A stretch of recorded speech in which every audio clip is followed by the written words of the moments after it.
Breaking news po mga kababayan. Nako po, may pasabog tayong matinding malupit. Senador Marcoleta may pasurpresa sa BP Sara impeachment trial. Bigla di umanong dumating ito. At talagang nabulaga lahat ng mga senador na bendalo. Dito po, talagang magkakagit-gitan na. Bloodbath na ito. Kasi alam natin na isa po si Senador Marcoleta sa mga matitinding magtanong. Gigisain lahat ang mga kalaban na bobo. Ito na po, pakinggan po natin. Totoo kaya mga kababayan? Panoorin nyo. Yung mga basher ko, lumayas. Huwag kayong manood. Ba't galit na galit kayo pag sinasabi ko na si Senador Marcoleta ay lumalaya? Ayaw nyo bang lumaya ito? Lumayas! Kayo mga bobolista kayo, tangalista kayo, lumayas kayo dito. Kayo yung isa sa mga problema ng bansang Pilipinas, okay? Kaming natutuwa pag lumalaya si Senador Marcoleta, sinasabi ko lalaya ito. Kasi wala naman talagang kasalanan ito. Isang senador na isang banal ito.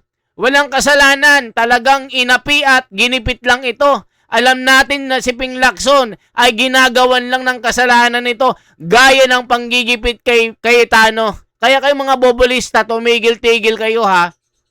Huwag nyo akong gigigilin. O ito bang pasabog natin? Hindi ba confidential yan kung saan drugstore ka bumili ng medicine? Hindi naman po siguro confidential pag kung ang pagbibilhan mo ay mga drugstore. Kasi ang confidential po mismo ay yung paggagamitan, hindi yung pagbibilhan. Magkaibang bagay po kasi yun. Yung mga grocery na binilhan ng mga sari-saring groceries at supplies, hindi ba confidential dapat ang mga pangalan ng grocery na yan? Hindi naman po kailangan maging confidential yung pangalan ng mga groceries. Katulad nga po ng sinabi ko, ang confidential ay yung paggagamitan, hindi yung pagbibilhan. At magkaibang bagay po kasi yun. Yung hardware stores na pinagbilhan ng mga tables and chairs tsaka desktop, hindi ba confidential yung mga pangalan ng mga hardware stores na yan? Hindi rin po necessarily na confidential yung pangalan ng hardwares dahil yun nga po, hindi naman confidential yung pinagbilan, kundi yung paggagamitan ng kanilang pondo. Your Honor. At this juncture, Your Honor, may we With the permission of manifest... counsel for the panel of prosecutors. Yes, what is the pleasure of Your the Honor, counsel may for this we one? move to strike out the responses of the witness to those questions as he is not competent and qualified to answer, especially since he is not pointing to any provision of the JC as to his opinion on whether confidential o hindi ang mga pangalan ng mga drugstores, ang mga pangalan ng mga sari-sari stores, Your Honors. I think that is beyond his competence, Your Honor, as an auditor. If I may respond... Unless, Your Honor, he can point to a specific provision in the joint circular. Your Honor, Counsel please... for the panel for prosecutors, Attorney Capunan may respond before the Your chair Honor, makes a ruling. please, Your Honor. First of all, they're asked and answered. Counsel should have timely objected when being asked. 3 times he was asked. Secondly, Your Honor, I don't think it is accurate to say that this has no basis because earlier, pinaghirapan po namin pakita yung mga particular provisions ng Joint Circular 2015 Alam niyo mga kababayan, para i-point out ano-ano ang alam niyo mga kababayan, itong ginagawa nila, parang minamarkoleta nila si Sara Duterte. Gagawan po talaga ng kasalanan kahit wala naman. Nakikita nyo paanong magiging confidential yung mga pangalan ng mga grocery at ng mga kung ano-anong bibilhan. Bobo! Nakita nyo binara tuloy nung witness dito. Binara ng depensa. Nakita nyo. Talagang kayong mga... Ay, nako. mga pwedeng gamitan ng confidential funds at ano-ano ang pwedeng paggamit or bawal na paggamit ng confidential funds. And this witness, Your Honor, based on the circular, did say that whatever activity that is must be related to the physical and financial plans submitted by the Office of the Vice President and or the DepEd. For instance, tables and chairs, what particular surveillance activity or operation or terrorist surveillance are tables and chairs and desktops and medicines and supplies related to? The payment of rewards, Your Honor. Again, this witness cited the particular provision of the joint circular that says the payment of reward should not stop there. It should point, Your Honor, according to the joint circular, it should point to particular documents that would show or point to that activity by which the rewards were deserved, Your Honor. So Chair it's will make very a ruling. clear in the circular, Your Honor. Chair will make a ruling. Asked and answered is correctly pointed out by counsel for the panel of prosecutors. Aside from that, the witness is competent to testify as to how he evaluated the submissions and the response letters given by the Office of the Vice President in relation to the AOMC issued that were all based on JMC number 15-01. Your Honor, yes, I will counsel not for- be asking for reconsideration, and I will submit to the ruling of the court. I just want to make it of record that when we say asked and answered, Your Honors, I gave leeway to the opposing counsel to ask the question, basically because I did not think the question was objectionable. But it is the answer that I'm asking to be stricken out based on the competence of the witness, because there is no provision under the JC that says ano yung sari-sari store ay hindi confidential. But again, Your Honor, I just wanted to put that on the record, but I will abide by the ruling of the Honorable Presiding Duly Officer, noted, Your Honor. counsel for Hindi ba confidential yan kung saan drugstore ka bumili ng medicine? Hindi naman po siguro confidential pag kung ang pagbibilhan mo ay mga drugstore. Ayan, mga kababayan ko, supalpal itong kapunan na ito, di marunong. O, check pa natin itong pasabog na ito, mga kababayan ko. Ito po, pakinggan po natin. Roderick C. Wamil, when she is ready, you may Thank you, proceed. Your Honor. With the permission of the presiding officer, Honorable Senator Judges. Magandang umaga, Mr. Witness. Magandang umaga po. Kumusta na po kayo ngayon? I'm feeling a bit anxious lang po as of this moment. Nervyos. Anxious. Okay. Huwag kang mag-anxious. Please state your name again. Your name, your age, and occupation and other personal circumstances, Mr. Witness. I am Roderick C. Wamil, 34 years old and currently an audit team leader of the Commission on Audit Pasay City. Before I ask you about your present occupation, give us a educational background. What is your educational background, Mr. Witness? Ako po ay nagtapos ng Bachelor of Science in Accountancy from the Central Luzon State University at ng Juris Doctor degree from the Arellano University School of Law. So you are both an auditor and a lawyer? Yes, ma'am. Okay. Ngayon, nagtrabaho ka sa COA. Yes, ma'am. How long have you been working for the Commission on Audit? I've been with the Commission on Audit for more than 11 years po. 11 years. And what position in the COA do you presently hold? Its rich, gentle formula cleanses your skin, leaving Dito mga kababayan, mabubulaga lang itong mga bobo na prosecution dito. Makikita nyo, gugulatin sila ni Marcoleta. Yan kasi yung sabi-sabi mga kababayan eh. I presently hold the position po of attorney of the Commission on Audit. Ano yung attorney for? It is, yung description of the position po na hinahawakan ko. But currently po, I am an audit team leader po sa Commission on Audit Pasay. Okay. Before you were assigned to the Commission on Audit Pasay, what was your previous position with the COA? Before my assignment po sa Commission on Audit Pasay, I was previously assigned as a state auditor po of the Intelligence and Confidential Fund Audit Office of the COA. Itong COA ICFAO, ICFAO? Yes, ma'am. Could you give us a background? Ano itong COA ICFAO?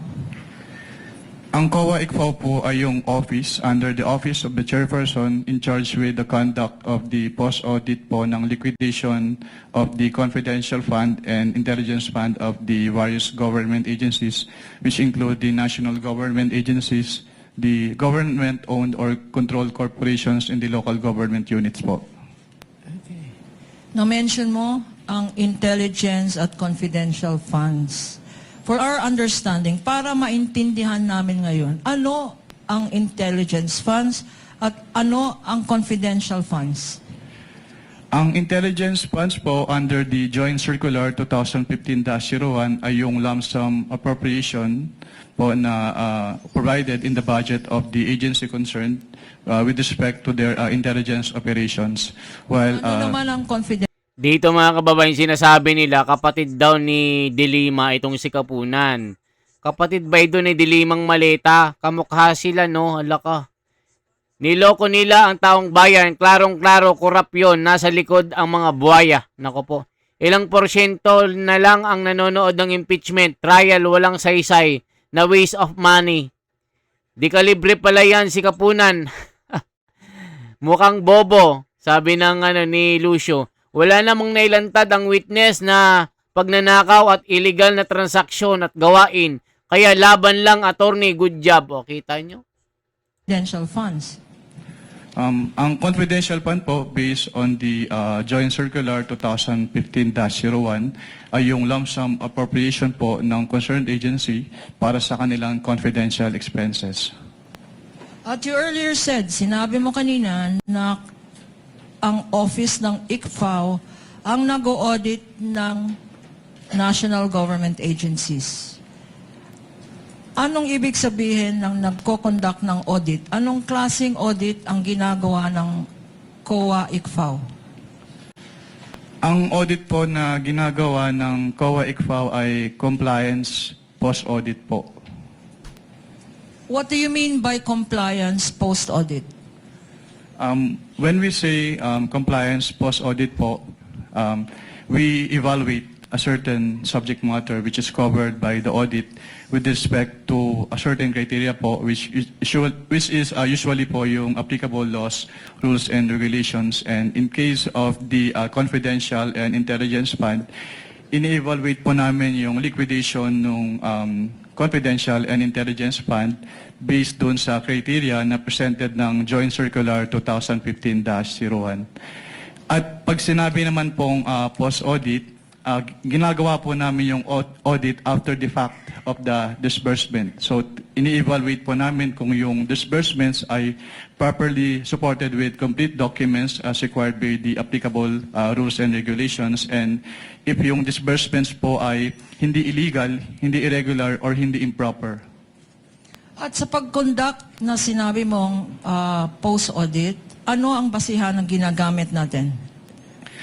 Ang ginagamit po namin sa ICFAO ay yung Joint Circular 2015-01. Can you tell us ano itong Joint Circular 2015-01? Ang Joint Circular 2015-01 ay yung nagpo-provide po ng guidelines on the entitlement, the use, the release, the reporting po at yung audit ng confidential fund at ng intelligence fund of the various government agencies. If I show you a document now entitled, and this Dito parang wala po siyang may pakitang malinaw na batayan na pagnanakaw. Kung meron man mga kababayan, hindi may pakita. Kaya sablay-sablay po ito mga kababayan. Nako po! for appreciation of the Honorable Senate Impeachment Nako po mga kababayan. Kaya dito tingnan po natin na may pasabog ang Net 25 dito. Ito po. Judgment receipts. Acknowledge AR lang, no? Hindi po OR. Yan. Pakita na yung audit. Well, yun nga po. Ano bang nangyari? Ito. Para ma-update lang tayo, at least magkaroon ng kabatiran. Bagamat totoo, ako napansin ko rin talagang mababa ang views nung mga nagsusubaybay ngayon sa impeachment. Parang wala na akong naniniwala kung anong ginagawa nila dyan. Oho. Kasi mayroon na nga may patawag na prefabricated. Parang sa tingin nila, parang tapos na yung ano na yun. Oo, no? meron ng mga desisyon Oo. bawat isang senator judge Oho. ano pang aasahan natin, di ba? Yun na nga. O, ano bang nangyari daw? Pero ito. Oo. 15 kahon daw ng dokumento ang dinala eh. Isa yan. Oo, na? dami. Pero ito, unahin pa natin yan. Sige, Oo, sige. Unahin para natin malaman para natin kung ano yung hinarap. sa gawing unahan at pagkatapos ito. Yes. Iniharap daw po ng prosecution panel, mga kababayan, 15 kahon Yun, no? ng mga dokumento na naglalaman po ng libo-libong records kaugnay po ng confidential fund sa pagkapatuloy ng impeachment trial ng Vice Presidente Sara Duterte sa Senado. Oo. Ayun, nakita mo? Oh, yun. Parang maglalaro ng kwarta o kahon eh. Parang di ba? Laban o bawi. Oo. Ba, ang ganda ng sa ni attorney, ano ba yun? Congresswoman, Luis Tro. Luis Tro. Pink na pink, ha? Oo. Ayon po sa abogado ng prosekusyon na si attorney Lorna Kapunan, kabilang po sa mga dokumento yung mga liquidation record na isinumite ng Office of the Vice President Ano pa? at ng DepEd Ano sa pa? COA Ano para pa? po sa paggamit ng kanilang mga confidential funds. Ibig sabihin, liquidated pala. Yan. Saklaw daw po nito ang 500 million pesos na pondo ng OBP at ang 112.5 million pesos na pondo ng DepEd. At binabanggit din po ni Attorney Kapunan na kasama rito ang mahigit 3,000 at 600 dokumento. Kadami. Kabilang na raw po ang 3,617 acknowledgement receipts. Oh. Acknowledge AR lang, Oh. Hindi po OR. Yan. Inaasahan daw po magsusumite din sa paglilitis ang mga records na naging bahagi ng investigasyon ng Kamara noon daw pong 2024, kabilang na ang mga resibong may mga pangalang pinaghihinalaang gawa-gawa lamang. Siyempre, confidential. Doon ata lumutang yung di ba? Yung Piatos, Iba-iba. Mary Grace. Ba't mo naman ilalagay yung totoong pangalan sa confidential agent? Well, Para ka naman. Oho. Di ba? Kaya nga confidential agent eh. Oho. May code name. Tsak yun. Kasi pagka nilagay mo yun, Juan de la Cruz, address ay number 11. Hindi na confidential yan. Tukoy na tukoy yan. Itugtong ko na ngayon itong binabanggit mo kanina. Oo. Lumagda daw po, may kinalaman pa rin po sa hearing kanina, sa impeachment. Lumagda daw po si Vice Presidente Sara Duterte sa liquidation report ng Office of the Vice President na nagpapatunay na nagamit daw po sa layunin po nito ang 125 million pesos na confidential fund cash advance. Ayun. Ito daw po'y pinatotohanan sa impeachment trial ng auditor ng COA na si Roderick Wamil. Ayun pala yung lalaki, Roderick Wamil. Ayon po kay Wamil, lumitaw din daw po sa lagda ni BP Inday ang disbursement voucher, accomplishment report, at isang sertifikasyon ng OBP. Anya, ipinapakita ng mga dokumento na inoprobahan daw po at pinatututuhanan ng Vice Presidente ang mga nilalaman nito. At sinabi rin po ni Wamil na batay sa liquidation report ng OBP, ang 125 million pesos na confidential funds na gamit sa panahon daw pong December 21 hanggang 31, 2022 o sa loob lamang ng 11 araw. Bagaman ang pondo ay nakalaan po para sa buong ika-4 na quarter ng taon. Yan.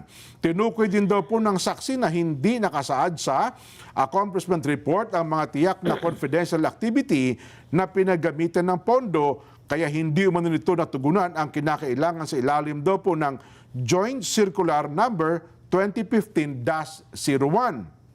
Dahil dito, naghanda ang kanyang tanggapan ng isang Audit Observation Memorandum.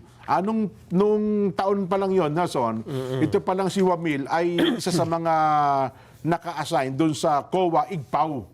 Sila yung nag-iimbestiga ata ng mga confidential, yung mga disbursement. Samantala, dinala rin daw po ng prosecution sa Senado ang 15 kahon. Nabanggit na natin kanina yung may kinalaman po sa 15 kahon. So, tinanong ba siya ng doon sa pakabuan, Ang problema, pares tayo. Wala naman. Pares tayo hindi nakapanood eh. Tingnan mo, Jen, Oo. ha? Sa tingnan on the onset pa lang, tingnan mo. May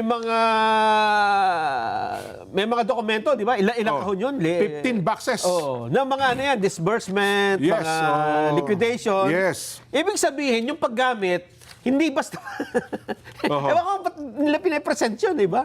Di ba makakatulong pa sa depensa yun? Ibig sabihin, maayos na ginagamit. Oo. Nakalista eh. Hindi, para kasi patunayan nila dyan na hindi ata parang hindi na audit, hindi daw may paliwanag. Hindi kung nga, paano- yan nga galing nga sa COA yan eh. Yung Ibig mga dokumento na yun. In-audit nga ng COA, Oo. may mga dokumento. Oo. Pero ang kanilang punto lang kasi dito, nakuha mo yung pondo ng Disyembre, ginamit mo ng 11 days. 11 days. Paano yan nangyaring in Oo. 11 days ay naubos mo yung pera? Sabi na rin ng COA, di ba? Ito para sa fourth quarter. Yes. Ayan mga kababayan ko. So lumalabas dito, hindi mailabas ng kampo ni Luistro at ni Kapunan at ni De Junior na si BP Sara ay talagang nagnakaw ng pera at dinaya ang taong bayan.